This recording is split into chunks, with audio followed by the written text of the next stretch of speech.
Ang high-tech na teknolohiyang ito ay ginawa para suriin ang physical potential ng isang tao para malaman kung may ibubuga ba sila para maging isang awakened being.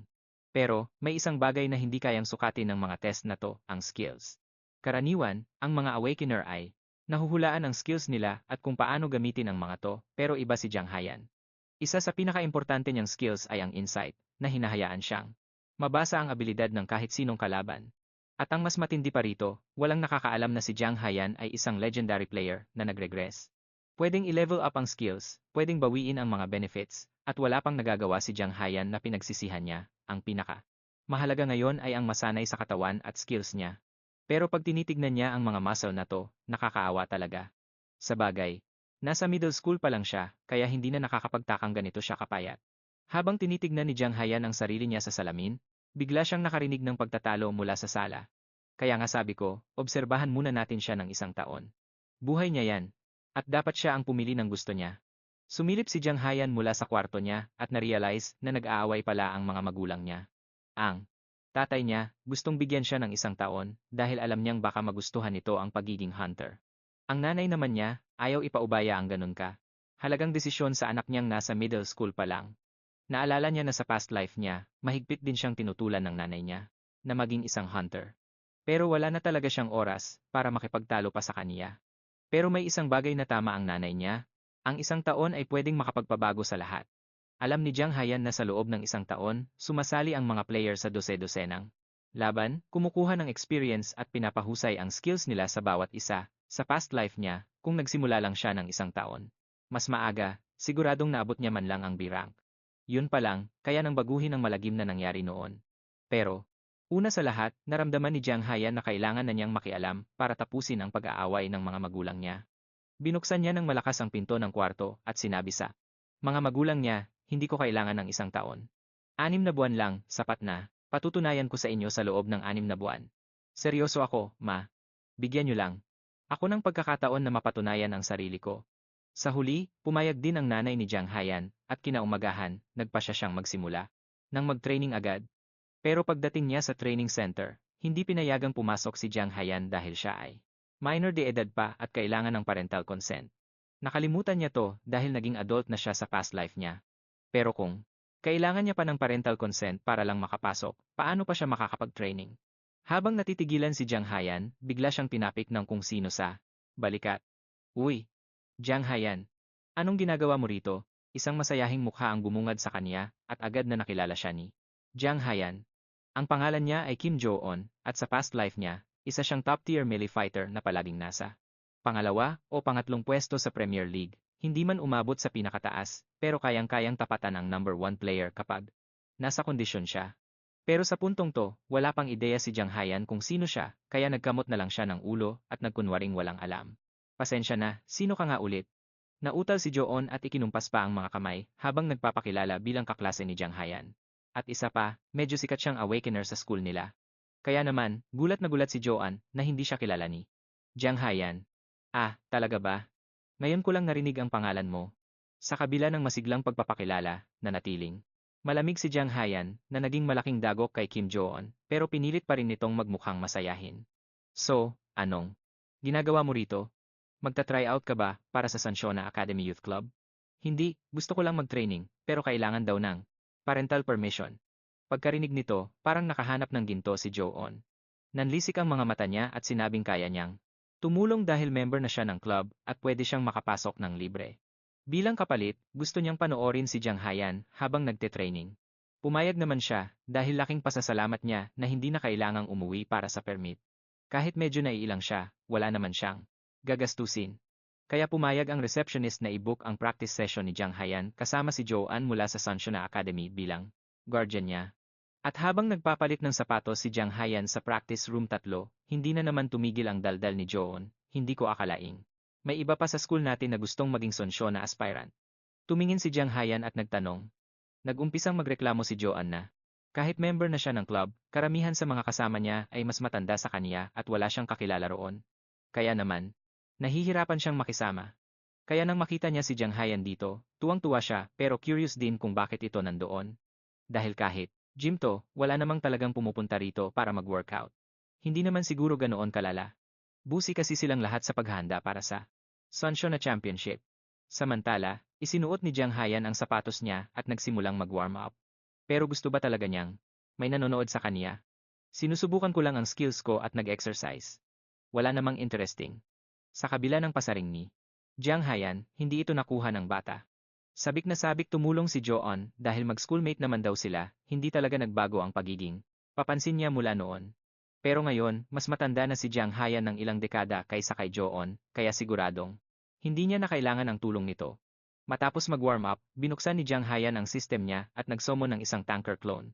Sa mundo ng video games, para itong isang training dummy, maliban na lang sa sobrang tigas nito at mahirap kahit magasgasan man lang. Akala ni Joon ay nagkamali siya dahil ang mga normal na tao ay karaniwang isang simpleng clone lang ang tinatawag para sa pagsasanay. Kahit nasa training mode pa, naramdaman ni Jojan na hindi kayang talunin ni Jang Heon ang tanker clone sa kasalukuyan niyang level, pero ang hindi niya alam, ang batang katawang ito ay pinamumugaran ng isang manlalaro na dati nang naging isang alamat. Binaliwala ang mga babala ng bata, kinuha ni Jang Heon ang kanyang armas.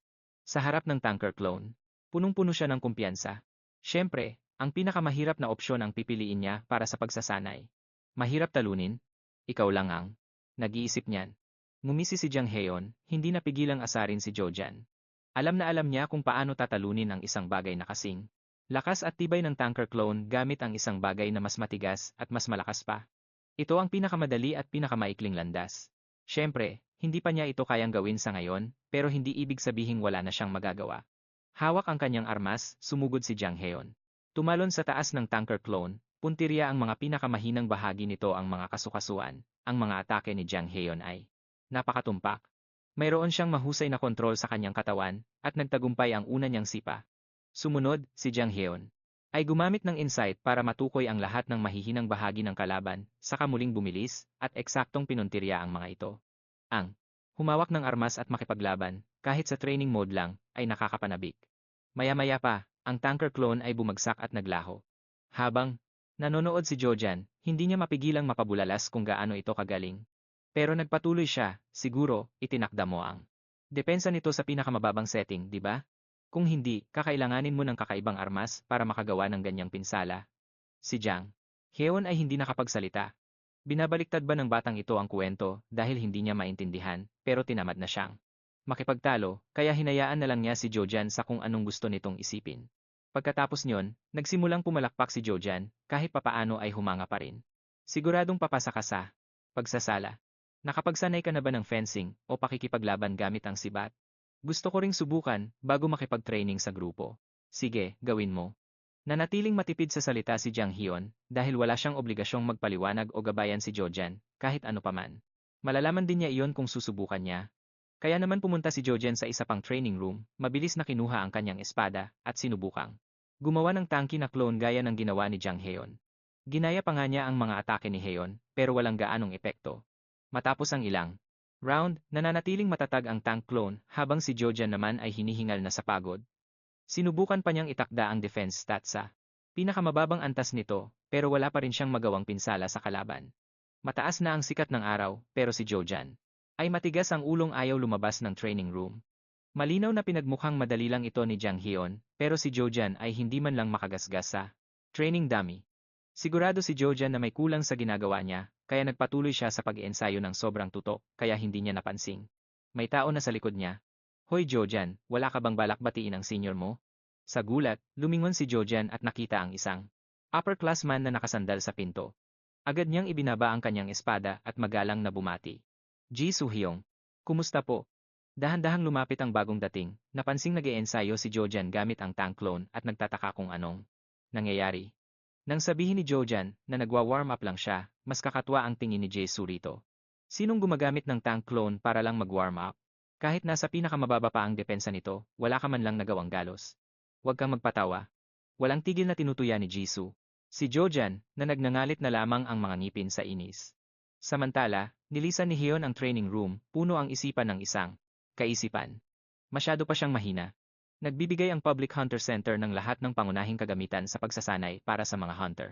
Pagkaalis ni Jojan, sinubok ni Heon ang kanyang sarili laban sa mga monster na kinalaban niya sa Hunter Championship kasama ang 3D AI Hunter Sparring Feature.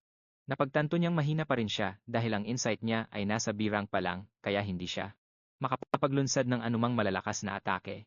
Bagamat ang kanyang physical stats ay medyo mataas sa average, hindi sapat iyon para masiyahan siya. Alam ni Heon na kailangan niya ng pisikal na pagsasanay para lumakas, at ang walang tigil na pag-iensayo ang tanging paraan para malampasan ang kanyang mga kahinaan. Pero wala siyang oras. Inisip ni Heon na ang pinakamagandang paraan ay humanap ng lugar kung saan siya makakapag-ensayo ng mag-isa. Pero biglang, nakatanggap siya ng tawag mula kay Kim Jo-jan. Nasa tren ka na ba? Tanong nito. Bakit? Tugon ni Heon nang walang pakialam habang nag-alok si Jo-jan na ilibre siya ng hapunan. Kahit nakasakay na sa tren si Heon, hindi niya matanggihan ang alok na tila ba may kung anong puwersang nagtutulak sa kanya. Kaya bumaba si Heon sa pinakamalapit na istasyon at nagtungo sa restaurant na sinabi ni Jo-jan sa kanya. Siguro ang yaman-yaman mo no? Puna ni Heon habang nauupo, hindi mapigilang asarin ang kasama, pero parang hindi ito. Napansin ni Jo-jan. Sobra naman ang mayaman, sabi nito nang may malapad na ngiti. Alam mo naman, hindi ka pwedeng maging hunter kung wala kang pera. Sa totoo lang, hindi naman mali ang bata. Sa fake awakening test pa lang at presyo ng mga hunter weapon, talagang napakamahal na, hindi pa. Kabilang ang mga training supplement at iba pang walang katapusang gastusin. Pero habang ipinagmamalaki ni Johan na marami siyang pera para kay Heon ay, medyo sobra na ito. Ganoon pa rin siya gaya ng dati, ginagawa ang lahat para lang mapansin, at alam niyang ang hapunang ito ay hindi lang basta simpleng pagkikita ng magkaibigan. Dumiretso na agad sa punto si Heon bago pa man dumating ang pagkain. Ano bang kailangan mo? Sa tingin ko, hindi mo naman ako inimbita rito dahil lang iniisip mong hindi ko kayang bumili ng sarili kong hapunan. Nabigla si Jo-jan at tila napahiya. Inamin niya na ang hapunan ay palusot lang para may maitanong kay Jang Hyun. Agad namang naghinala si Jang Hyun na may kinalaman ito sa tanker clone. At syempre, nahihiyang napakamot sa ulo si Do Jun. Sabi niya, sinubukan daw niyang gayahin ka ng eksakto, pero hindi talaga gumana. Kaya gustong malaman ni Do Jun kung gumamit ka ba ng pambihirang lason o kung ano paman para mapatumba ang clone na iyon. Bago pa man makasagot si Jang Hyun, biglang nag-iba ang timpla ng mukha ni Do Jun at napayuko siya ng husto. Likas na napatingin si Jang Hyun sa may pintuan para makita ang tatlong kabataang lalaki na pumasok, na pareho ang uniforme kay Do Jun, sa pangunguna ni Jisoo. Nagyayabang siya sa mga kaibigan niya tungkol sa nakita niyang pagsubok ni Do Jun na labanan ang tanker clone gamit ang isang mid-range na espada. Sinusubukan ba niyang itest ang tibay nito o ano? Hindi, talagang sinubukan ng unggoy na iyon na tagain ang isang tanker clone gamit ang espada, napanganga na lang ako. Namula sa tindi ng hiya ang mukha ni Do Jun. Sa gitna ng kanilang malakas na halakhakan. Walang kamalay-malay, umupo si Jisoo at ang dalawa niyang kaibigan sa kalapit na mesa habang patuloy pa rin siya sa pagmamalaki. Tungkol sa nangyari sa training room. Tinanong ko siya kung bakit niya ginawa yon, at ang sabi niya ay ginagaya lang daw niya ang kaibigan niya. Haha. Dapat pala tinanong ko kung nakakapag-shoot din ba ng laser beams ang kaibigan niyang si Do Jun. Siguradong nakakatawang panoorin ang dalawang tangang yon. Sa kasamaang palad, wala doon ang kaibigan niya, at nakisawsaw naman ang dalawa pa, tahimik lang na nakikinig si Jang Hyun, at napagtanto na. Si Jisoo pala ang nanggugulo kay Do Jun habang nagsasanay ito ng mabuti. Kahit mahilig magpasikat ang batang ito, ang lieutenant ay isang mabuting tao, isang magaling na gladiator sa hinaharap, at isang talentong may pag-asa. Kaya naman, nagpasya si Jang Hyun na hindi niya ito pwedeng palampasin lang.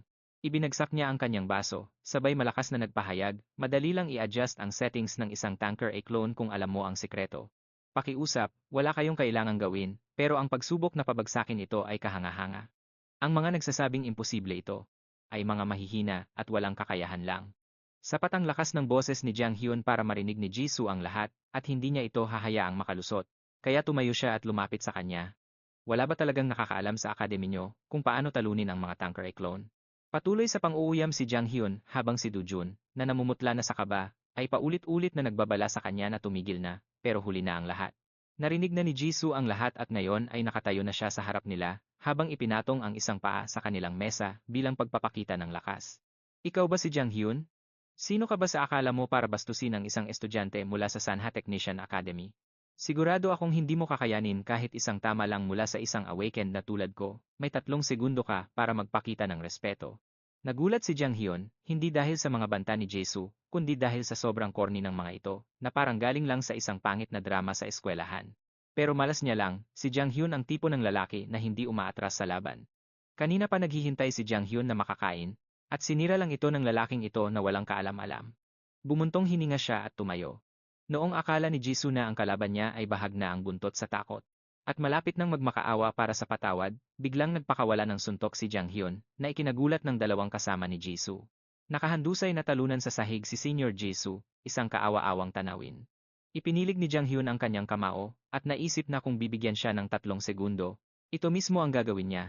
Walang sinuman ang palalampasin ang pagkakataong makaunang tumama, at ang suntok na iyon ay parang isang switch na nagpabago sa timpla ni Jisoo. 10 beses na mas matindi ang hiyang naramdaman niya kaysa sa sakit, at nagsisigaw siyang tumayo, ayaw itong palampasin. Pero mahinahong pinaalalahanan siya ni Jang Hyun na huwag siyang gagalawin dahil kahit pa senior siya ni Dujun, isa lang siyang estranghero para sa kanya. Hindi ito mapalampas ni Jisoo, kaya agad siyang sumuntok, pero madali itong iniwasan ni Jang Hyun at tinuya pa siya. Ano yon? Sabi mo hindi ako makakaligtas kung tatamaan mo ako. Sayang nga lang at kung lang yon dahil hindi mo man lang ako mahawakan. Nanggagalaiti sa galit, nagpatuloy si Jisoo at sumuntok muli, pero hinarang ito ni Jang Hyun at gumanti ng may matinding puwersa. Napakalakas ng suntok ni Jang Hyun na nagkandahilo-hilo si Jisoo at halos hindi na makatayo. Pinunasan ni Jisoo ang dugo sa kanyang bibig, habang ang kanyang galit ay umabot na sa sukdulan. Tapos ka na. Biglang ngumisi ng nakakatakot si Jisoo, at nakaramdam si Jang Hyun ng pangamba habang nagbabala sa kanya ang kanyang clairvoyance. Nararamdaman nito ang panganib at nahahanap ang mga kahinaan, at sa tulong nito, naiwasan ni Jang Hyun ang unang skill ng kanyang kalaban. Nagkaroon ng butas sa lupa ang atake ni Jisoo, isang tama na may dalang napakalakas na puwersa. Hindi dapat nakikipaglaban ang mga hunter gamit ang kanilang mga abilidad sa publiko ng ganito. Pero mukhang nabulag na sa galit si Jisoo, at hindi na makapagpigil. Dahil alam ang kanyang ulo-uluhang ugali, napagtanto ni Dujun na hindi na siya madadaan sa usapan, kaya pinalikas na niya at ng mga staff ang mga tao sa restaurant. Nagpakawala pa ng isang skill si Jisoo, pero patuloy na umiiwas si Jang Hyun sa kabila ng mas mataas na abilidad at karanasan nito sa labanan. Noong una, balak lang ni Jang Hyun na turuan lang ng kaunting leksyon si Jisoo dahil sa pambubuli nito kay Dujun, pero ngayon ay wala ng tao sa loob. Pero dahil sa pagpupumilit ng kanyang kalaban, hindi na pwedeng magtimpi na lang si Jang Hyun at hayaan ito. Jisoo, tapos ka na. Banta niya. Ako dapat ang nagsasabi niyan. Pabalang na sagot ni Jisoo habang ginagamit ang kanyang skill at nagpapatuloy sa kanyang pag-atake. Sa pagkakataong ito, tumalon si Jang Hyun sa ere para iwasan ang tama. Matapos ang 3 sunod-sunod na atake, napagtanto niyang kaya niyang umiwas. Gamit ang kanyang pangitain pero hindi niya mapalapit ang distansya. Tamang-tama naman at nakakita si Jang Hyun ng isang disc sa may paanan niya, mabilis itong kinuha, at ibinato ito kay Jisoo. Sabik na magpakitang gilas, ginamit ni Jisoo ang kanyang gravity powers para patigilin ang papalapit na bagay. Inihagis ni Jang Hyun yung disc sa hangin, tapos nagpakita ng mayabang na tingin, kampanteng siya na ang pinakamagaling. Pero noong mahulog na yung unang disc, may isa pa palang. Tumama mismo sa mukha niya. Dapat umiilag ka, sabi ni Jang Hyun, habang kaswal na nagbabato ng isa pang disc. Hindi pa pwedeng gamitin ni Jisoo yung abilidad niya ulit kasi pagkatapos gamitin to, may tinatawag na cooldown period. Cooldown ang tawag doon. Kung gagamit ka ng mga skill nang hindi iniisip ang cooldown, magiging madali kang target para sa kalaban mo, gaya ngayon, si Jisoo. Hindi mapigilan ang mga platong yon. Pero ang galing ni Jang Hyun sa archery ay talagang pambihira, tinatamaan niya ang bawat target ng may nakamamatay na katumpakan. Matapos mabugbog ng mga disc, sa wakas ay hindi na kailangang saluhin ni Jisoo ang mga ito gamit ang kanyang mukha. Pinunasan niya ang mga tira-tirang dumi habang nagmumura ng pabulong. Pinaglalaruan mo ba ako, hayop ka? Pero pagtingin niya ng maigi, wala na si Jang Hyun. Teka, nasa harap ko lang siya kanina ah. Kukurap-kurap pa lang si Jisoo nang biglang kumirot ang kanyang tiyan. Lumalabas na distraction lang pala yung mga disc para makalapit si Jang Hyun at makapagbigay ng isang napakalakas na suntok sa kanyang sikmura. Napasuray si Jisoo, halos hindi na makatayo dahil alam niyang itutuloy ni Jang Hyun ang pag-atake, pero masyado siyang mabilis. Parang multo na nawawala litaw. Hindi niya mahulaan kung saan manggagaling ang susunod na banat, kaya itinaas ni Jisoo ang kanyang mga kamay para protektahan ang kanyang tiyan. Pero sa pagkakataong ito, iniba ni Jang Hyun ang kanyang target, sinuntok siya ng diretsyo sa mukha ng paulit-ulit. Kaya nawalan na ng depensa si Jisoo. Binugbog siya ni Jang Hyun hanggang sa mawalan ng malay, ang mukha niya ay namamaga at puro pasa. Doon lang, nakaramdam ng sapat na kasiyahan si Jang Hyun para huminto. Pero kahit siya ang panalo, napagtanto agad ni Jang Hyun ang isang malaking problema. Wasak na ang restaurant dahil sa kanilang away.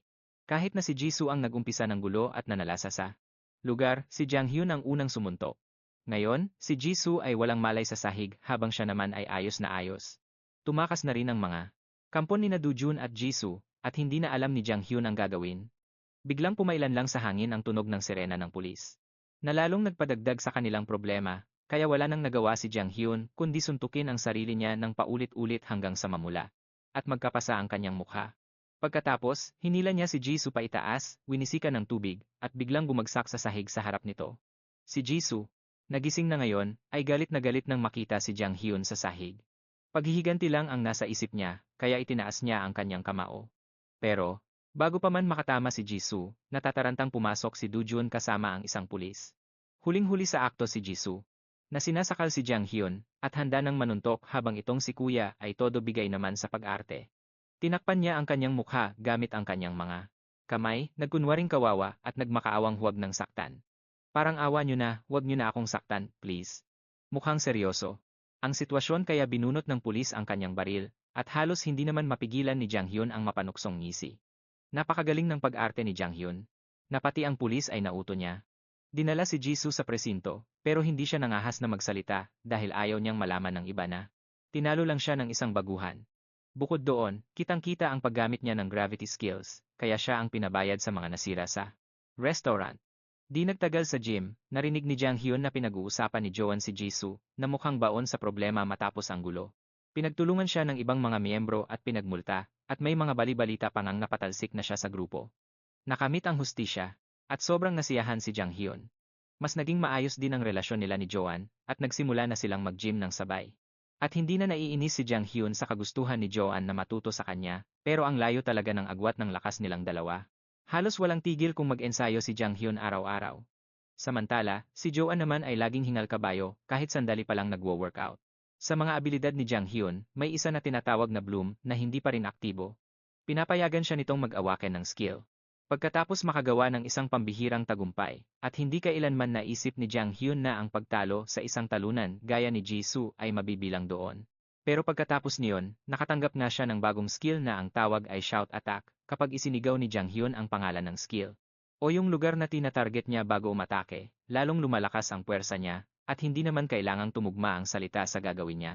Halimbawa, pwede niyang isigaw na ulo, pero ang titirahin pala ay binti. Hindi naman mahilig magsalita si Jang Hyun habang nakikipaglaban. Pero kung ang ibig sabihin nito ay lalakas ang atake niya, baka hindi na rin masama. Agad itong sinubukan ni Jang Hyun sa isang scarecrow. Isinigaw niya ang salitang ulo bago tumama. At sa isang banat lang, napatumba ni Jang Hyun ang dati ay inabot siya ng kalahating araw. Bago natalo ilang araw lang ang nakakaraan. Kahit medyo kakaiba yung skill, at hindi pa niya ito nakita sa nakaraan niyang buhay, mukhang kapakipakinabang naman ito. Habang naghahapunan nung gabing iyon, binanggit ng nanay ni Jang Hyun yung tungkol sa Hunter tryouts, halatang ayaw pa ring pasukin ng kanyang anak ang landas na ito.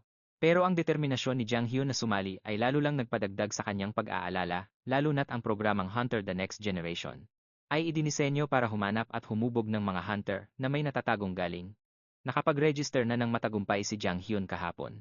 Pero dahil isa itong TV program, siguradong matindi ang kompetisyon. Laging nag-aalala ang nanay niya, pero si Jang Hyun ay chill lang. Dahil alam niya ang sarili niyang galing. Bukod pa roon, ang grand prize ay isang bagay na gustong makuha ng bawat batang hunter. Pati na rin ng mga universidad at mga team. Laging nakatutok sa pagiging kampyon, at nagbubukas ng maraming oportunidad para sa hinaharap.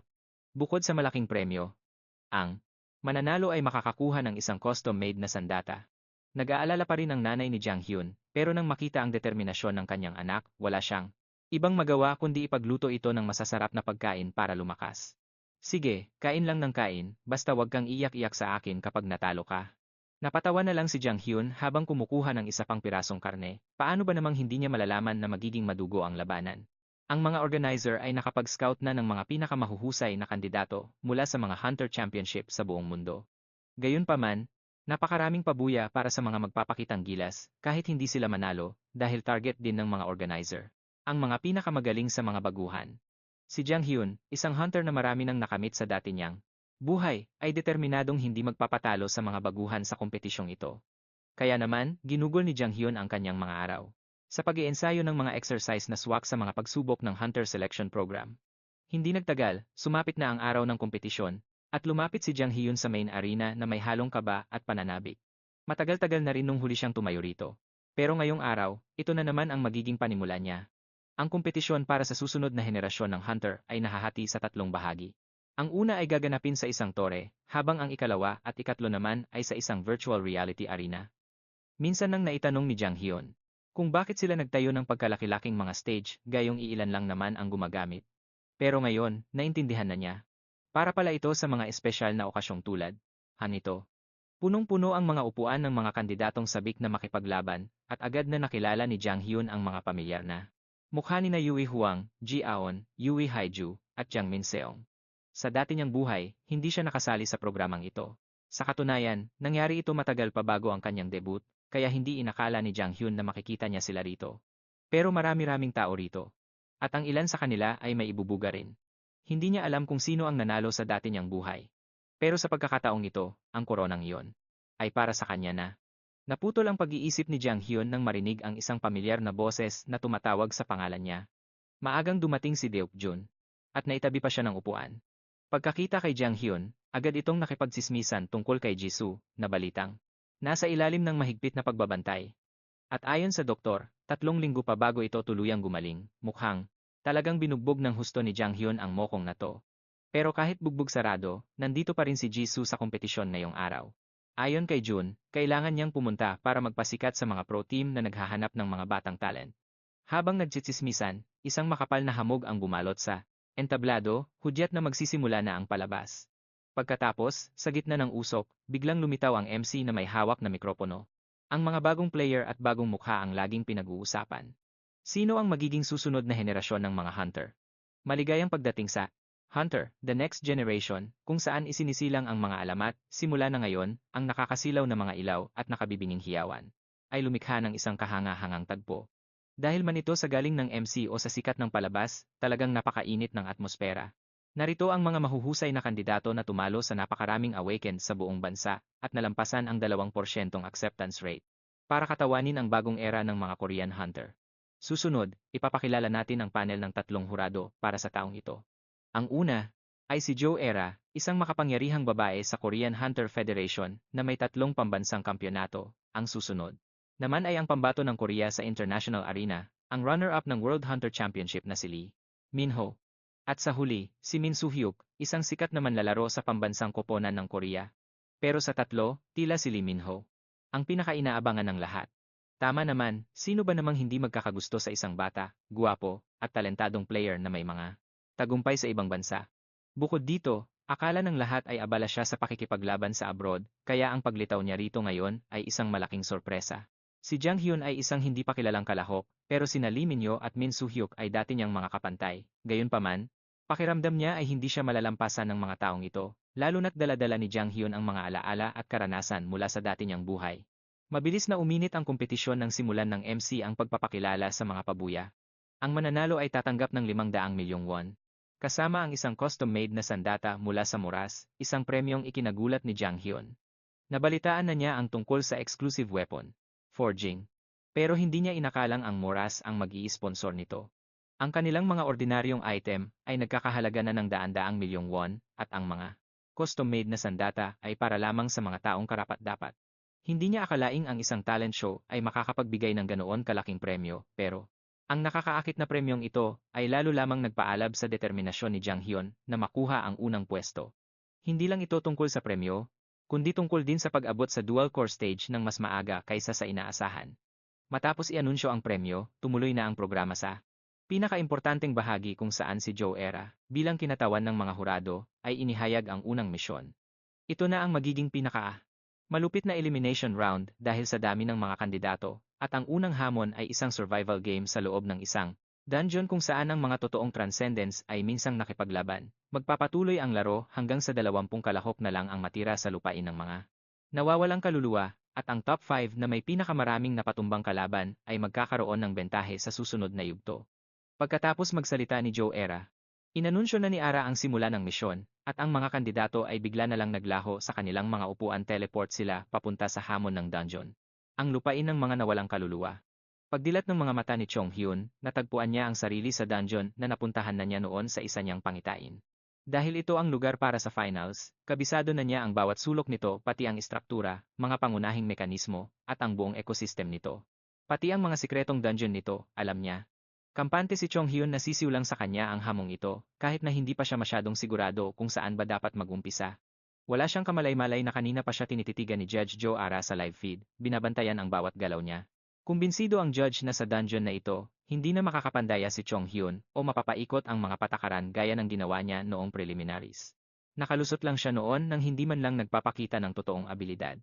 Akala ng marami ay patunay ito ng talino ni Chong Hyun, pero para kay Joe Ara, hindi yun totoo. Sa mga survival game, masusukat ng mga judge ang tunay na galing ng isang hunter ang pakikipaglaban, pakikibagay sa sitwasyon, pagmamanman, at kakayahang mabuhay. Dito, wala nang puwang ang mga nagpapanggap lang. Nasisiyahan si Joe Ara habang nakadekwatro at naghihintay kung paano kaya mananalo ang lalaking ito ngayon. Nakakamangha ang husay ng mga kalahok ngayon, di ba? Oo, at may pa-survival game pa silang inihanda. Dahil may inihandang kakaiba si Ara, nagsimula ng mag-usap sina Lee Man-suk at Min Soo-hyuk. Kahit na unang hamon pa lang ito, masyadong itinaas ni Joe Ara ang pamantayan, pero sang-ayon naman sila na magandang paraan ito para salain ang mga mahihinang hunter. Pero biglang naputol ang usapan nila nang mag-flash ang babala sa surveillance screen, sa itaas may isang kalahok daw na lumabas sa itinakdang arena. Agad na itinuon ng kamera ang focus sa kalahok na yon, at syempre, walang iba kundi si Lee Chang-hyun. Imbes na mahirapan gaya ng iba, dumiretso si Chong Hyun sa isang sikretong pinto. Napatalon sa gulat si Joe Ara sa nakita niya. Isa lang ang tumatakbo sa isip niya, paano nalaman ni Chong Hyun ang lugar na to? Dahil sa likod ng pintong yon, naroon ang artifact. Ang artifact ng lupain ng mga espiritu ay isang uri ng kayamanan sa dungeon na madalas lumalabas sa iba't ibang anyo. Minsan, kailangan lang makuha ng isang hunter ang artifact na yon para masigurado ang panalo. At higit sa lahat, bago lang ang dungeon na ito. Hindi pa ito kailanman nagamit sa anumang pagsubok noon. Kahit ang mga Unit 1 player ay walang alam tungkol dito, lalo na ang mga ordinaryong tao. Kaya paano nagawa ni Chong Hyun na maglakad ng diretso roon pagkapasok pa lang niya, hindi lubos maisip ni Joe Ara ang katotohanan. Si Chong Hyun ay isang time traveler, kaya mas lalong naging misteryoso ang lahat. Nang makita ni Lee Man-suk ang namumutlang mukha ni Ara, mahina itong nagtanong. Ara, anong problema? Kung may pagkakamali man, pagtulungan nating ayusin to, kaya magsabi ka lang, ang sabi ni Joe. Gigil na si Joe Ara kay Chong Hyun, dahil nahanap nito ng ganoon kadali ang isang sikretong dungeon, pero pinilit niyang huwag magpadala sa emosyon. Sa tanong ni Lee Man-suk, wala siyang nagawa kundi aminin na hindi ito isang pagkakamali, kahit na ang hamon na ito ay virtual reality lang. Tamang-tama ang pagtulad nito sa isang totoong dungeon, at papasok si Chong Hyun sa isang tagong lugar na walang nakakaalam kahit sino. Kahit ang Hunter Guild ay walang kaalam-alam, kaya wala ito sa mapa. So, sinasabi mo bang gaya ito ng totoong buhay? Kasama na ang sikretong lugar na pupuntahan ng batang Chong Hyun na yan, ano bang nandoon? Tanong ni Lee Man-suk. Lalong nagdilim ang mukha ni Joe Ara. Pagkatapos ng mahabang katahimikan, inamin niyang nandoon ang isang makapangyarihang artifact. Isang artifact na sobrang lakas, kaya ipinagbawal ito sa kahit anong kompetisyon. Isang revelasyon na ikinagulat ni Lee Man-suk at Min Soo-hyuk. Magiging isang malaking sakuna kung ang isang rookie na gaya ni Chong Hyun ay makukuha ang Kaya naman, pinag-usapan nila kung dapat bang itigil muna ang laban. Pero mahirap gawin yun dahil madadamay ang lahat ng iba pang kalahok, at dahil virtual reality lang naman ito. Hindi mailalabas ni Chong Hyun ang artifact, pero magagamit niya ito sa loob ng laban. Gayunpaman, bilang kayamanan ng dungeon, may bantay ang Binabantayan ito ng isang halimaw, at ang lakas ng dungeon guardian ay nakadepende sa halaga ng kayamanang pinoprotektahan nito. Ito na lang ang tanging pag-asa ni Joe Ara para mapigilan si Chong Hyun. Sa sandaling iyon, itinulak ni Chong Hyun ang pinto at humakbang papasok. Ang tagal na rin kasi nung huli, kaya hindi na niya gaanong maalala ang eksaktong lokasyon ng sikretong dungeon na ito, pero buti na lang at nahanap niya. Sunod, kapag natalo niya ang Guardian at nakuha ang magiging sisiw na lang ang round na ito. Ang Guardian ay isang cube. Isa itong force cube na parang Rubik's Cube. Kahit mukhang hindi ito mapanganib, ang mga atake nito ay talagang nakamamatay. Kung unang beses pa lang ito ni Chong Hyun dito, siguradong tumba na siya sa unang hataw pa lang, napaka-advance ng teknolohiyang ito. Natuklasan ito sa mga guho ng isang tore at sa dati niyang buhay, tinalo na ito ni Chong Hyun sa isang huling labanan para makuha ang Nakamit niya ang tagumpay noon. Pero sa buhay niyang ito, nahanap niya ang ng mas maaga, at kung matagumpay niya itong makukuha, magagamit na ito ni Chong Hyun. Kahit na ipinagbabawal ito, may taglay si Chong Hyun na skill na tinatawag na Mysterious Weapon Transformation. Hinahayaan siya nitong mag-iba ng anyo. Kaya niyang baguhin ang kanyang sandata sa anumang hugis na gusto niya, at ang espada sa kamay niya ay nagsimula ng magbago. Sa madaling salita, ang dulo ng kanyang espada ay naging hugis piko na ngayon, inuulit lang ni Chong Hyun ang nangyari sa nakaraan. Ginagawa na naman niya ang mga bagay na ginawa niya sa dati niyang buhay. Itinaas niya ang kanyang sandata at buong tapang na sumugod pasulong. Ang cube na ito ay binuo gaya ng isang Rubik's Cube. Sinamantala ni Chong Hyun ang pagkakataon at ginamit ang kanyang sandata para matagumpay na makatama. Tinanggal niya ang unang piraso at ligtas na nakalapag. Matapos iyon, alam niyang mahihirapan siyang talunin ang Guardian Monster dahil sa kasalukuyan niyang stats. Pero ang cube na ito ay isang makinalang na ginawa para protektahan ang mga sinaunang relic. At dahil alam na niya ang pattern ng pag-atake nito, madali na itong diskartehan. Pagkatapos mabawasan ng isang piraso, mabilis na nagbagong anyo ang cube. Naghiwa-hiwalay ang bawat parte nito, at muling nabuo bilang isang pares ng dambuhalang mga kamay. Hinataw ng mga ito si Chong Hyun, kung hindi niya ito agad na ibato, siguradong nadurog na siya sa tindi ng impact. Higit sa lahat, ang dalawang kamay ay biglang naging daan-daang pira-pirasong fragments. Ang totoo pala, bago pa man ito umatake, naibato na ni Chong Hyun ang hawak niyang fragment sa mismong palad ng mga kamay nito. Gaano man katigas ang royal block na iyon, ang fragment na galing sa kanya ay may parehong tibay rin. Dahil sa lakas ng impact at sa shard na bumaon sa gitna nito, hindi na maiiwasan ang pagkawasak nito. Matapos mapabagsak ang gatekeeper, kampanteng naglakad si Chong Hyun papasok sa mas malalim na bahagi ng hidden tomb. Ang Ez ay nakatago sa isang marangyang gintong kaban. Matagal-tagal na rin noong huling makita ito ni Chong Hyun, kahit na sa totoo lang ay hindi naman ito gaanong kapansin-pansin. Ngayong hawak na niya ang Ez gaya ng plano, kailangan na lang niya itong isuot para maging sisiw na lang ang trial na ito. Pero biglang may lumabas na hindi inaasahang variable. Isang bagay na kanina pa pinakahihintay ni Chong Hyun. Dahil natalo niya ang gatekeeper ng Hidden Tomb, isang napakalaking achievement. Binigyan siya ng bagong skill. Gaya ng dati, magagamit na ngayon ni Chong Hyun ang kanyang mana para gumawa ng kopya ng Ez. Para itong regalo mula sa langit. Agad niyang ginamit ang kanyang mahiwagang weapon transformation ability para makabuo ng dalawang handgun. Kasama ang Ez, mas mabilis niyang nagamit ang mga baril kaysa sa inaasahan, kaya siguradong yakang-yaka na ni Chong Hyun ang challenge na ito. Sa dati niyang buhay, nakakagamit si Chong Hyun ng mga baril dahil sa kanyang umaapaw na mana na nagbibigay daan sa kanya para magpaulan ng napakaraming bala. Pero ngayon, dahil wala ang kanyang ultimate ability, limitado na ang kanyang mana. Gayunpaman, dahil hawak niya ang Ez, kaya pa rin niya itong gawa ng paraan. Nagpakawala si Chong Hyun ng ilang test shots, maganda ang lakas ng putok, pero ang hirap patamain sa target. Mukhang hindi pa niya lubos na namamamaster ang Ez simula nang bumalik siya sa nakaraan, pero nananatiling kampante si Chong Hyun, naniniwalang may paraan para malampasan ito. Samantala, gulat na gulat ang tatlong judges sa labas nang makita nilang gumagamit ng baril si Chong Hyun. Hindi siya mukhang baguhan sa paghawak nito. Bukod doon, may napansin pa si Lee Minok. Kanina, ang paraan ng pag-iwas ni Chong Hyun sa laser ng cube ay parang hindi natural. Para itong isang cheat. Ang cube na yon ay hindi buhay na nilalang. Tingin ko, gumagalaw ito base sa isang partikular na mekanismo. Pero hindi maalis sa isip ni Lee Manso kung paano nalaman ng bata ang tungkol doon, at para kay Jo Ara, mas lalo itong mahirap tanggapin. Hindi siya makapaniwalang alam ni Chong Hyun ang mga rules na kahit ang mga professional hunter ay maaaring hindi alam, kaya hinala niya agad na baka may clairvoyance ito. Dahil dito, nagagawa niyang hulaan ang mga galaw ng kalaban. Pero bukod sa pag-iwas niya sa mga atake, ang totoong tanong ay, paano nalaman ni Chong Hyun na matatalo niya ang hari gamit ang sarili nitong fragment? Sa simula pa lang, ipinakita na niyang hindi siya normal na tao. Naalala tuloy ni Jo Ara ang narinig niya noon na ang mga totoong kakaiba ang kilos ang siyang may tunay na potensyal. Maaari silang maging pambihirang individual kung masasanay ng tama. Sa pag-iisip nito, napadiin ang kagat ni Jo Ara sa kanyang labi hanggang sa halos magsugat ito. Habang nangyayari yon, sa loob ng trial dungeon, mahabang oras na ang lumipas. Ang rankings ngayon ay nagpapakita na ng malaking agwat. Nangunguna si Jun Hangzion na may 17 na kills, kasunod si Yui Yu na may 10, at sa likod niya ay ang nakakairitang si Han Jisoo na may 8 na kills. Para kay Jun Hangzion, maayos ang lahat dahil nangyayari ang kompetisyon, ayon sa hula ng Academy team member. 6 na po na ang natanggal, kaya mukhang malapit nang matapos ang round na ito. Sigurado siyang walang makakatalo sa kanya sa isang tapatan.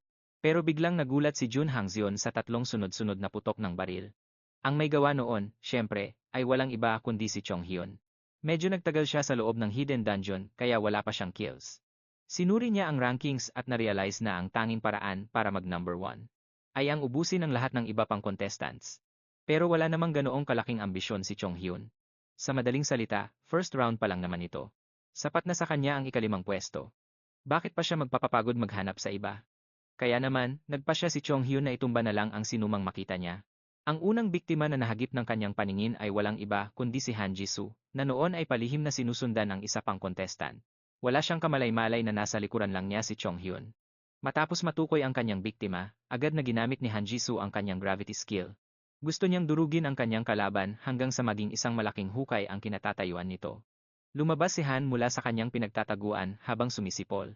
Pero bago pa man makapagdiwang si Han Jisoo, naramdaman niya ang isang tapik sa kanyang balikat at napatalon siya sa gulat. Jisoo, kumusta ka na? Umalinganggaw ang boses ni Chong Hyun, at si Han Jisoo, na nakilala agad siya, ay biglang nagpanik. Sobrang OA nang naging reaksyon niya kaya napaatras siya at nabulol na sa pagsasalita habang papalapit si Chong Hyun. Punong-puno ng sarkasmo ang tono nito. May kaunti kasi akong problema, at umaasa akong matutulungan mo ako. Busi ka ba ngayon? Hindi makahanap ng salita si Han Jisoo habang nakatitig sa mga dulo ng baril na nakatutok sa kanya. Ngumiti lang si Chong Hyun, may malamig na kislap sa kanyang mga mata. Oras na para tapusin ang usapan natin, senyor. Lumapit pa lalo si Chong Hyun, bakas ang pang-uuyam sa kanyang boses. May kaunti kasi akong problema, at baka naman pwede mo kong tulungan. Niloloko mo ba ako? Hayop ka. Bumalik ka na sa mga ninuno mo. Agad na nagbago ang ekspresyon ni Jang Hyun, habang nagsasalubong ang kanyang kilay, dahil sa kawalang galang ni Han Jisoo. Pero agad siyang kumalma, at tinapik ang balikat ni Han Jisoo sa paraang parang magkaibigan lang sila. Naparito lang ako para humingi ng pabor, hindi kailangang maging ganyan kabastos. Hindi na natiis ni Han Jisoo at nagpa siya ng gamitin ang kanyang skill, pero madali itong naiwasan ni Jang Hyun sabay buntong hininga. Plano sana ni Jang Hyun na gamitin ni Han Jisoo ang skill nito sa isang malawak na lugar para makisawsaw siya sa gulo ng mga apektadong examinee. Pero sa tingin niya sa kaniya, mukhang wala itong balak makipagtulungan o tumulong man lang. Naisip ni Jang Hyun na tapusin na lang ang lahat doon mismo. Pero para makatipid sa oras sa round na ito, naisip niyang mas mabuting baguhin ang isip ni Han Jisoo at makuha ang tulong nito. Kaya, gaya ng ginawa niya sa restaurant, sinimulan ni Jang Hyun ang pamoso niyang galaw ang pagsigaw ng pangalan ng kaniyang atake para turuan ng leksyon si Han Jisoo. Matapos mabugbog ng husto, sumuko na rin ito sa wakas sa panlalaban, at mahinahong sinabi ni Jang Hyun ang kaniyang pakay. Gusto niya ng kooperasyon, pero galit na galit si Han Jisoo, at ayaw makipagtulungan sa isang kaaway na tulad niya. Agad na nilabas ni Jang Hyun ang kaniyang baril, at mahinahong nagpaputok ng isang beses, isang dangkal lang mula sa mga paa ni Han Jisoo bilang babala. Pagkatapos ay itinutok niya ang dulo ng baril sa kaniyang sentido. Ah, ayaw mong makipagtulungan? Sayang naman. Kailangan na kitang alisin kung ganoon, o pwede ka ring tumulong sa akin para mabuhay. Mas epektibo nga ang paggamit ng baril. Klarong ayaw ni Han Jisoo, pero sa huli ay napilitan din siyang sumunod kay Jang Hyun. Isang malaking tagumpay ang kaniyang plano, at nagsimula na ang kanilang hindi panatag na pagsasama. Pero hindi maikakaila na dahil sa tulong ni Han Jisoo, biglang tumaas ang kill rate ni Jang Hyun. Mas nagiging madali nga ang lahat dahil sa baril, at ang dalawa ay mas malalim pa silang pumasok sa loob ng kagubatan. Pero biglang may sumisitsit sa hangin mula sa likuran. Napansin din ito ni Han Jisoo. Bago pa man makakilos si Jang Hyun, ginamit na niya ang kaniyang gravity powers para puwersahin ang paparating na balaraw na bumagsak sa lupa. Mukhang ang mga putok ng baril ni Jang Hyun ay nakaakit ng mga hindi inaasahang panauhin, at sa tuktok ng leaderboard ay walang iba kundi si Jun Hongjian. Ang Hunter Union ay isang sports team, kaya natural na hindi lahat ng manlalaro ay sinanay para sa opensa. Sa kasalukuyan, si Han Jisoo ay nasa pangatlong ranggo na may 8 elimination, pero ang kaniyang gravity skills ay pinaka-epektibo bilang suporta sa labanan. Ito ang dahilan kung bakit gusto ni Jang Hyun ang kaniyang kooperasyon sa halip na alisin siya. Ang hindi inaasahang pagtatambal na ito ay kumuha ng atensyon ng mga hurado. Maganda ang pinapakita ni Jisoo. Masisira kaya ang streak niya sa pagpili kay Jang Hyun? Bulong ni Lane sa kaniyang sarili. Hindi. Kung gusto niya itong alisin, binaril na niya ito sa simula pa lang. Napilitang umamin si Joara na sa kabila ng kaniyang galit kay Jang Hyun, matalas din ang obserbasyon ng dalaga. Sa isang tingin lang ni Joara, alam na niyang gumawa ng kasunduan ang dalawa at sinusubukan ni Jang Hyun na kunin si Han Jisoo bilang kaniyang support player. Kung magiging maayos ang lahat, maaari silang maging isang hindi matatalong duo kung saan ikukulong ni Han Jisoo ang mga target gamit ang kaniyang gravity skills. At tatapusin naman sila ni Jang Hyun gamit ang kaniyang mana gun. Pero mangyayari lang yan kung hindi si Jun Hongjian ang kanilang kalaban. Dahil hindi rin siya basta-bastang kalahok. Sa ngayon, pinamumunuan ni Jun Hongjian ang 3 pang kalahok para lapitan si Jang Hyun. Sa nakikita niyang determinasyon sa mga ito, alam niyang desidido si Jun Hongjian na pabagsakin siya. Pero ano nga ba ang pinakamadaling paraan para makalamang sa laban? Isang malakas na sandata, taktika, o maaasahang kakampi? Hindi, wala sa mga yon. Ang pinakamadali at pinakaepektibong paraan ay ang daanin ang kalaban sa dami, gaya ng ginagawa ngayon ni Jun Hongjian. Mayroon siyang doble sa bilang ng tao sa kaniyang grupo kumpara sa kay Jang Hyun. Malakas ang gravity powers ni Han Jisoo, pero isa lang siyang support at imposibleng manalo sila laban sa ganoon karaming kalaban. Lalo na't si Jun Hongjian ang nangunguna sa pagsugod. Pero iyan ang iisipin ng kahit sino, pero hindi ni Jang Hyun, isang maalamat na manlalaro mula sa hinaharap. Muling umatake si Jun Hongjian, pero gamit ang kaniyang clairvoyance, madali itong naiwasan ni Jang Hyun. Isang hindi pa nararanasang kilabot ang dumaloy sa kanyang mga ugat. Matagal na niyang hindi nararamdaman ito sa loob ng mahabang panahon. At ngayon mo lang ito nararamdaman sa unang pagkakataon, hindi ba, Jiang Hian? Hindi ko alam ang sinasabi mo, malamig na sagot ni Jun Hongjian. Pero ang sandatang hawak mo ay mukhang hindi pangkaraniwan. Kaya naman pababagsakin kita ng hindi nagpipigil. At muling naglunsad ng atake si Jun Hongjian. Kabisadong kabisado ni Jiang Hian ang ataking ito. Dahil kontrolado ni Jun Hongjian ang maraming espada gamit ang kaniyang swordsmanship sa kaniyang nakaraang buhay, pero hindi pa lubos na namumukadkad ang kaniyang talento. At mahihirapan siyang depensahan ang sunod-sunod na atake ni Jiang Hian. Salamat kay Ezar, malayang makakapagpaputok si Jiang Hian nang hindi nag-aalala sa mana consumption.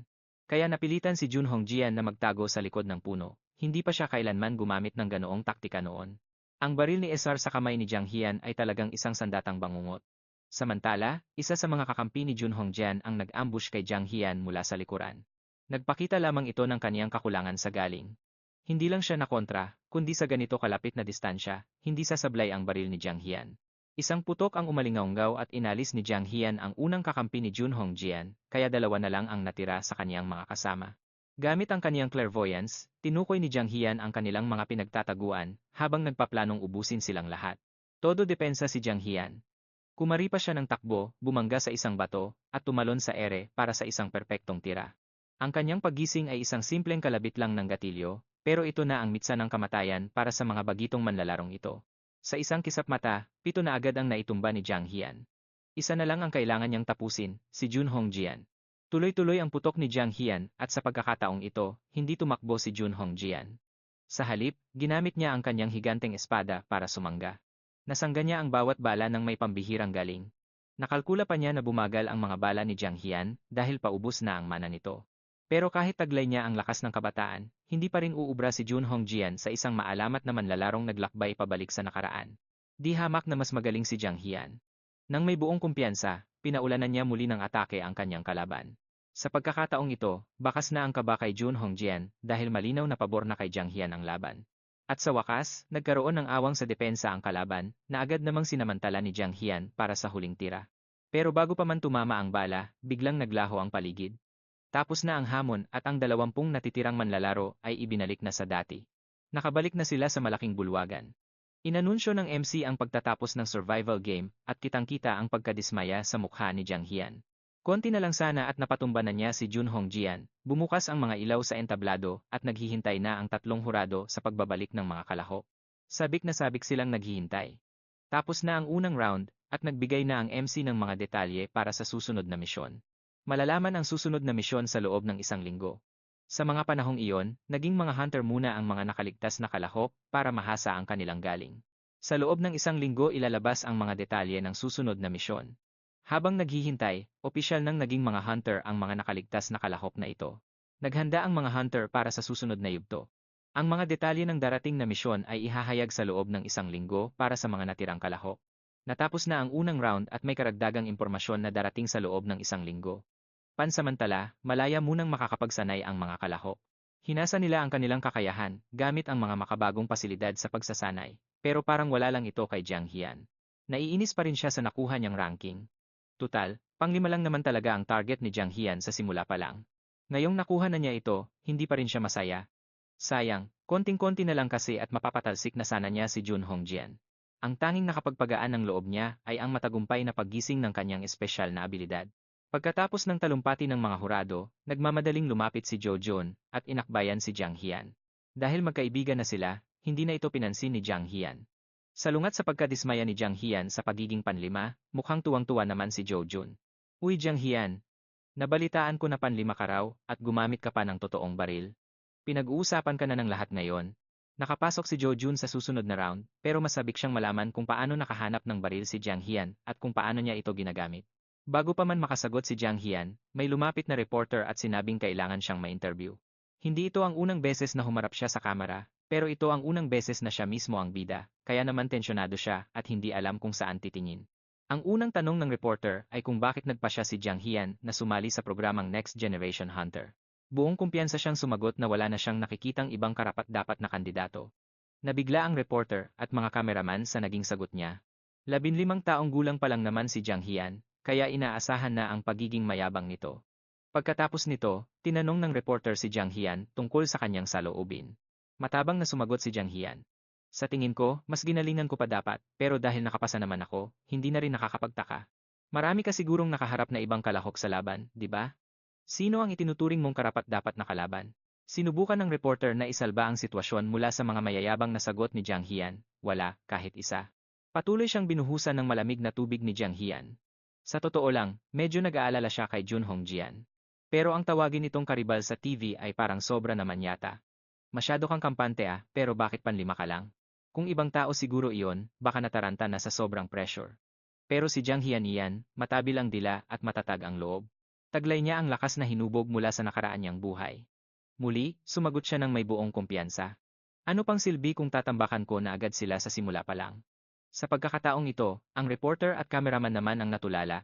Pakiramdam nila ay sobrang swerte ni Jiang Hian, kaya sinubukan nilang magtanong pa ng kaunti bago tinapos agad ang interview.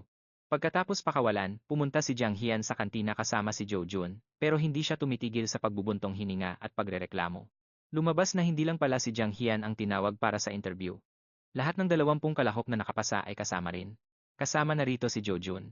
Kaya lang, noong interview ni Zhou Jun, panay ang paghahambing sa kanya ng reporter kay Han Jisoo. Dahil dito, sobrang nailang siya at hindi niya ito makalimutan. Maiintindihan naman kung bakit ganoon ang nararamdaman niya. Tutal, madalas bulihin ni Han Jisoo si Zhou Jun bago pa sumaklolo si Jiang Hian, hindi kasi siya iyong tipong lalaban para sa sarili niya. Hindi tulad ni Jiang Hian na sobrang talas ng dila, hirap na hirap si Zhou Jun na tapusin ang interview. Matapang niyang sinabi na hindi niya itinuturing na karibal si Han Jisoo, kundi si Chang Hyun lang. Muntik nang mabulunan si Chang Hyun sa kinakain niya dahil sa hirit na iyon. Marunong talagang magsalita ang batang to para makalamang Matapos ang mahabang panahon na pagsasama nila sa training, alam na alam niya kung ano ang tunay na kakayahan ni Chang Hyun. Pero nagagawa pa rin niyang tawagin itong karibal. Gaya ni Chang Hyun, tinanong din si Jo Jun ng gasgas na tanong na yon. Pero sa pagkakataong ito, hindi sa kapatid niya napunta ang tiwala niya. Sa tingin kasi ni Jo Jun, magaling nga si Chang Hyun, pero ang pinakamahusay pa rin ay sina Jun Hongjian o kaya si Yue Hyo. Sila kasi ang mga miyembro ng first team sa academy. Nakita niyo na ba sila? Sila na yata ang mga pambato ng team na yon. Tingin ko, pwede na silang maglaro sa mga professional league. Todo puri si Jo Jun sa dalawa, nang hindi niya alam na muntik na palang mapatalsik ni Chang Hyun si Jun Hongjian. Maniwala ka, kung makikita mo lang silang lumaban sa academy, siguradong ganoon din ang maiisip mo. Ibang klase ang level nila kumpara sa'yo. Ang huling sinabing yon ni Jo Jun ang talagang nagpainit ng ulo ni Chang Hyun. Padabog niyang ibinagsak ang kanyang mga chopsticks, at pinatatahimik sila. Jo Jun, sa tingin mo ba talaga? Ibang klase ang level nila kaysa sa akin? Sa ganyang pag-iisip, wala kang mararating sa buhay, kaya mabuti pang tigilan mo na yan. Pagkatapos nun, kinuha ni Chang Hyun ang tray niya at umalis, iniwang tulala at hindi makapaniwala si Jo Jun. Mukhang na-shock siya dahil bihira lang siyang mapagalitan ng ganoon. Alam ni Chang Hyun na baka masyadong masakit ang binitawan niyang salita para sa isang batang tulad ni Jo Jun. Pero kailangan niyang sabihin yon para matuto at lumago ang bata. Sa totoo lang, pare-pareho lang naman ang talento ng karamihan. Maliban na lang sa iilang tao na talagang nakakaangat sa lahat, yung mga laging naghahangad na mapunta sa pinakatuktok. Pero sobrang dalang ng mga ganoong tao, at siguradong hindi kabilang sa kanila sina Jun Hongjian at Yue Hyo. Kung ngayon pa lang ay maliit na ang tingin ni Jo Jun sa sarili niya dahil lang sa nakita sila, hindi ito makabubuti sa kanya. Lalo na sa edad niyang yan. Kaya kailangang magpakakontrabida ni Chang Hyun para itulak siya pasulong. Pagkaalis sa cafeteria, bumili muna ng kape si Chang Hyun bago tumuloy sa practice room. Bigla na lang siyang tinapik ng malakas sa balikat mula sa likuran. Akala ni Chang Hyun ay si Jo Jun na yon, pero isang estranghero pala ang nakangiting bumati sa kanya. Sa likod nito ay nakatayo ang naiinis na si Jun Hongjian, habang nagpapakilala si Jin Han at nagsimulang daldalin siya. Balita ko nakalaban mo si Hongjian sa unang round. Kumusta naman? Mahirap ba? Lagi ko siyang nakakalaban sa academy pero kahit kailan hindi pa ako nananalo. Pero parang pinahirapan mo raw siya sa dulo Ngayon lang ako nakakita ng kasing edad mo na nakatapat kay Hongjian. Iba ka rin talaga. Pasensya na, masyado ba akong madaldal? Ano nga palang pangalan mo? Napakadaldal naman ito. Sa isip ni Chang Hyun. Maikli lang siyang nagpakilala at binigyan si Jin Han ng nagtatanong na tingin. Ano bang kailangan mo? Hindi natinag si Jin Han sa malamig na titig ni Chang Hyun at nagpatuloy lang sa pagkukuwento tungkol sa trial. Mukhang ito ang dahilan kung bakit interesado si Jin Han kay Chang Hyun, pero hindi na siya pinagbigyan ni Jun Hongjian. Hinila niya si Jin Han palayo habang hawak sa kwelyo. Bago pa man makapag-react si Chang Hyun, wala na ang dalawa. Magkaribal sila sa iisang academy, pero sa totoo lang ay magkalapit talaga silang dalawa. Bago pa man sila tuluyang makalayo, ginamit ni Chang Hyun ang kanyang clairvoyance para makuha ang kanilang mga stats. Taglay ni Junhong Jian ang S-rank sword control ability at ang A-rank acceleration ability. Ang mga stats niya ay 8.3 sa strength, 7.3 sa reflexes, 6.6 sa agility, 7.6 sa stamina, at 7.6 sa recovery. Habang ang physical stats naman ni Jinhan ay 9.3 para sa strength, 8.3 para sa reflexes, at 6.3 para sa agility. Meron din siyang 6.3 para sa endurance at 6.3 para sa recovery.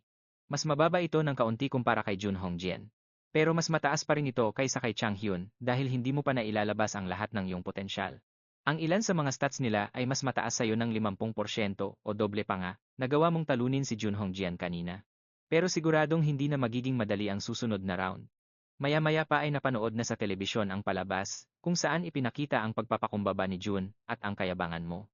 Nang tanungin tungkol sa mga karibal, parehong sinabi ng dalawa na wala silang itinuturing na ganoon. Nagmamadaling bumalik si Chang Hyun para mag-ensayo, habang kinaladkad si Jo Jun sa kanyang parang impyernong routine. Ano kaya ang aking? Ano ang role ko? Tanong ni Jong-hun. Ranged combat, ang sagot ni Jun. Tumango si Jun at tinanong si Jong-hun kung ano ang pinaka-importante para sa isang ranged fighter. Malakas na damage, mabilis na sagot ni Jun. Tama, at mobility, dagdag ni Jung-hoon, habang naiisip ang panganib na kinakaharap niya.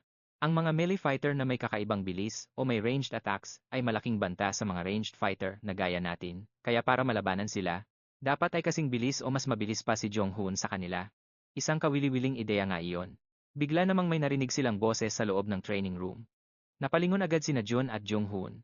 Kabaligtaran sa iniisip mo, halos wala namang strategy na nakatutok sa pagtalo sa kalaban bilang isang long-range player sa Korean Hunter League.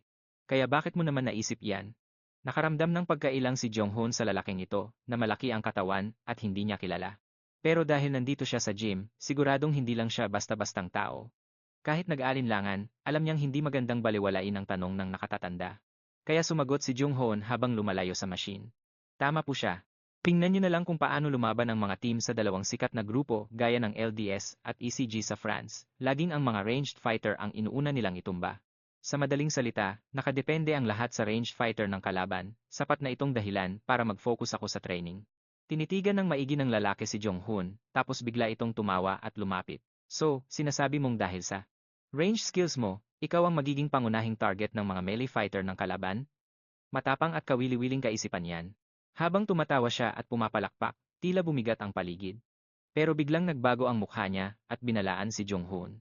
Ang sobrang kumpiyansa sa sarili ang kadalasang sanhi ng pagkatalo. Iyan ang aral na natutunan niya sa loob ng maraming taon ng pakikipaglaban. Pagkatapos ay tumalikod na ang lalaki at umalis, sabay banta kay Jong-hoon na babantayan siya nito ng maigi. Matapos ang malakas na tunog ng pagsara ng pinto, napailing na lang si Jong-hoon. Ano bang nangyari? Sino ba ang lalaking iyon? Hindi pa niya nakita ang lalaking ito sa dati niyang buhay. Pero kahit sino pa siya, kung sinabi niyang babantayan niya ako, kailangan kong patunayan ang sarili ko. Agad na kinalimutan ni Jong-hoon ang usapan at bumalik sa kanyang footwork drills. Hindi niya alam na ang lalaking nakaharap niya ay walang iba kundi si Lee Jae-wook, ang chairman ng Hunter Association. Pagkabalik sa opisina, nagpalit si Lee Jae-wook ng mas komportableng suit. Hindi pa rin mawala sa isip niya si Jong-hoon. Nang makita ang kanyang secretary sa loob, bigla niya itong tinanong kung ano sa tingin nito ang pinakaimportanteng bagay para sa isang ranged fighter. Nag-isip muna ang secretary at sinabing ang support skills ay kasing importante rin ng lakas ng atake. Malayo ito sa sagot ng bata. Napailing na lang si Lee Jae-wook, kaya naman nataranta ang secretary niya. So, accuracy o asintada ba? Maraming importanteng bagay para sa isang ranged fighter, pero kahit gaano pa kalakas ang damage, wala itong kwenta.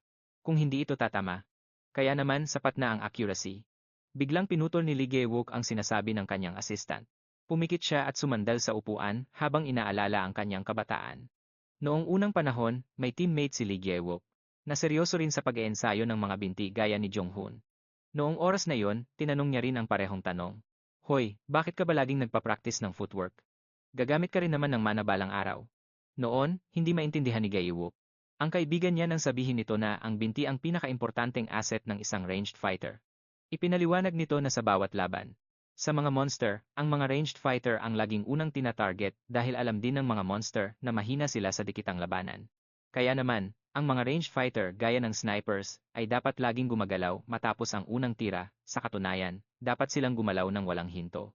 Hindi nila dapat ipinapaalam ang pwesto nila, isang bagay na mahirap intindihin para sa mga melee hunter. Maraming taon na ang lumipas, at ngayon, biglang narinig ni Lee Jae-wook ang parehong mga salita ng kaibigan niya mula sa bibig ng isang bata. Totoo ang sinabi ni Jung-hoon, kailangan ng mga ranged fighter ang mobility at magagamit din ito sa mga hunter tournament. Siyempre, hindi sa kasalukuyang lagay ng Korean Hunter League dahil karamihan sa mga magagaling na hunter sa bansa ay nagretiro na. Pero sa mas matataas na league, lalo na sa World Championships, siguradong magiging epektibo ito. Kahit na nasa amateur league pa lang si Jung-hoon, sinasanay na niya ang kanyang mobility. Ibig sabihin, nag-iisip na siya tungkol sa international stage bago pa man makasali sa official league. Isa siyang teenager na dapat talagang pagtuunan ng pansin. Maging ang chairman ay hindi masabi kung ang pinapakita ba niya ay kahangalan o kumpiyansa sa sarili. Samantala, si Jung-hoon ay walang pagod na nag-ensayo para mapataas ang kanyang physical stats. Mas mabilis ang paglakas niya ngayon kumpara sa dati niyang buhay. Magandang senyales ito, marahil dahil hindi pa aktibo ang kanyang ultimate skill, kaya posible pa ang patuloy na paglakas. Kapag na-activate na ito, biglang tataas ang stats at magbibigay ng malakas na kapangyarihan, pero magiging limitado na ito pagkatapos. Kaya sa pagkakataong ito, hindi dapat magmadali si Jung-hoon na maabot ang kanyang peak. Kailangan lang niyang mag-ensayo ng mabuti para unti-unting tumaas ang kanyang stats. Hoy, biglang tawag ni Do-jun. Kaya naputol ang iniisip ni Jung-hoon. Ano ang balak mong gawin pagkatapos ng training? Pwede ka bang makausap sandali? May idea ka ba? Maganda na ang pangangatawan ni Do-jan dahil sa training niya sa akademya, kaya pakiramdam ni Zhang Jian ay hindi na niya kailangang pilitin pa ang sarili. Tungkol naman sa mga payo, hindi pa kita ganoon kakilala para bigyan ka ng anumang mahalagang mungkahi. Nagkibit balikat si Zhang Jian, sabay hamon ng isang laban.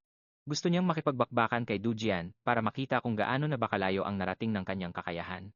Pagpasok sa practice match, espada ang piniling sandata ni Zhang Jian.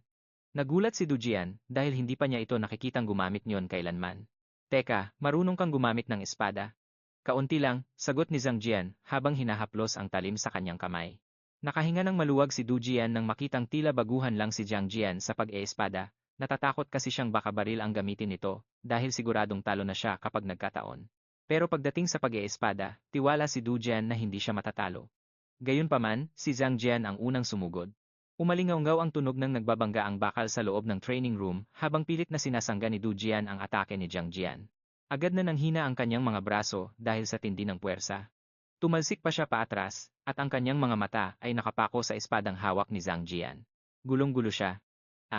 Normal na espada lang naman yon, pero hindi siya makalaban ng maayos. Ito na ba ang agwat ng kanilang galing? Habang tuliro at gulat pa si Du Jian, ginamit ni Zhang Jian ang kanyang misteryosong abilidad na baguhin ang anyo ng kanyang sandata. Ginawa niyang mahabang sibat ang kanyang espada. At sa paglabas ng sibat na iyon, madaling nawasak ni Zhang Jian ang depensa ni Du Jian. Napaatras si Du Jian habang napagtatanto niyang hindi siya makasabay dahil tila nababasa ng kalaban ang bawat galaw niya. Lintek. Naglalabas ng kuryente ang sandata ni Zhang Jian, kaya napataas siya ng kilay at naging alerto. Ano na naman ito? Biglang lumaki ng 10 beses ang sandata, at nagulat siya sa higanteng espadang bumungad. Ibinaba ito ni Zhang Jian kay Du Jian na hirap ng manatiling nakatayo.